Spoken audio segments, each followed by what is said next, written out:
सात कहाँ गए रे? पूछी गुरुदेव हाँ? पूछी। लोला में सारे हूर दे कह तारी साला तो। 6 महीना से साला पढ़त हो गए रे 1 से 10 लगी तीन आई सारे ना गुरुजी हाँ हम बहुत ही सुननी है अच्छा अपने आँखियों से देखनी है अच्छा का देख रहा न्यूज 24 पर न्यूज में का एगो ऑटो के पलटले के स्टार्ट के मौत हो गई गुरुजी ल सतवा मर गई। टीवी में कहला सा सतवा मर गई। मर गई गुरुजी अच्छा ऑटो पलट गए तो 7 के मौत हां तब ऐसे 7 छोड़ देला ए हमरो में से 7 काट सारे कल याद क के ना आइले त मुआ देब साला फेर से हाँ तो पढ़ हमारे चौके ना पढ़ हम कह के याद कह के एलिमेंट सुनाबे कनी के कहता तो चौके पढ़ा तनी सुनी ध्यान हां से तो चल सुनाई कौन यहाँ से- पर पढ़ लो क से कबूतर हां चढ़ गई ऊपर हाँ। ख से खरगोश हां सरजी बेहोश बेहोश।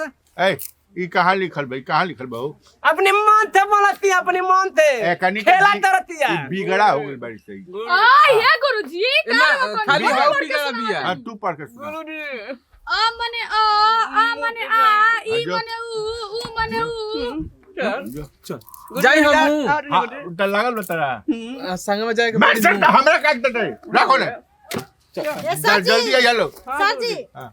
हम जाई आए, गुरुजी हमनियो के जाए जा जल्दी आ जाइए जल्दी जल्दी का आज मैं बस संग हम गुरुजी आईनी और गोईनी आए कोई नहीं और आईनी ऐसा जालो ये सब रोके के चीज ना है बाबू ये सब ना रोके के चीज है किडनी खराब होला ऐसे बहुत एथी कैला की जरूरत नहीं है अनु चलो गुरुजी फिजिक्स में देखल जाओ। हाँ फिजिक्स चलो ए फिजिक्स पढ़ याद फिजिक्स कर जहिया कुमार रहलू ई करे आज के 26 जनवरी है तैयारी करो ना। सारे 26 जनवरी सारे ये 26 एना ने गाना याद तैने बानी कौन पर एना 26 जनवरी पर हाँ तो गाओ गाओ मेरा मुल्क मेरा देश मेरा ये वतन थांती तउन्नति ता प्यार ता तमन वाह इसके बात तेनी तारे हैं मेरा मन मेरा तन आए वतन आए वतन आए वतन गुदी 5 रुपया दी